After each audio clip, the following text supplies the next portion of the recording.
InVivo et Sogecap ont confié à Sogeprom la restructuration de leur immeuble de bureau de 10 000 m², situé au 83 avenue de la Grande Armée, Porte-Maillot. Cet immeuble a été construit en 1975 pour les unions de coopératives existantes à l'époque et regroupé depuis 2001 au sein d'InVivo. D'ici la fin de l'année 2019, les futurs utilisateurs pourront profiter de la flexibilité de leurs nouveaux espaces de travail et de leurs espaces verts intégrés dans un immeuble remis à neuf. Donc aujourd'hui, ce qu'on a mis en place pour la seconde bâche de 83 Grande Armée, c'est justement, on a voulu mettre en place toute une démarche artistique. On a souhaité éventuellement travailler avec des étudiants ou rechercher des personnes annexes de nos entreprises qui pourraient justement nous inspirer et nous proposer une force créative un peu différenciante, quelque chose qui soit nouveau, différent de ce que peuvent faire les autres personnes sur le marché de l'immobilier.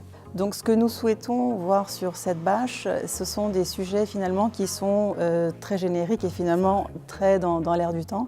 Et c'est pour cela que nous avons souhaité faire participer à ce projet des étudiants d'écoles d'architecture et d'agronomie. Donc nous avons fait cette séance de réflexion sur une journée.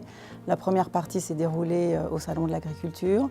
La deuxième partie dans les locaux de Sogeprom. C'était vraiment un moyen concret de montrer aux étudiants aujourd'hui ce que représentent ces deux problématiques de la végétalisation et de l'immobilier de demain qui regroupent en fait nos deux sociétés. On ne connaît absolument pas le résultat et c'est ça qui rend aussi ce projet assez unique. On a accepté le projet de bâche déjà parce que on est toutes des étudiantes en design, donc on a l'habitude de travailler sur des prototypes, des petits formats, des maquettes, et l'opportunité de travailler sur un projet qui puisse être réalisé en grand format, c'était quelque chose qui était très impressionnant pour nous et c'est une opportunité qu'on a directement voulu saisir.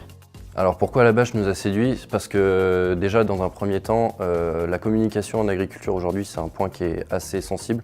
On a du mal à communiquer en agriculture et essayer d'allier justement le côté urbain avec le côté agricole, on trouvait que c'était vraiment une idée assez novatrice et percutante. Et on s'est dit voilà, ça peut être hyper intéressant, on élargit le champ des possibles et c'est quelque chose qui correspond à nos deux sociétés et nos deux valeurs communes.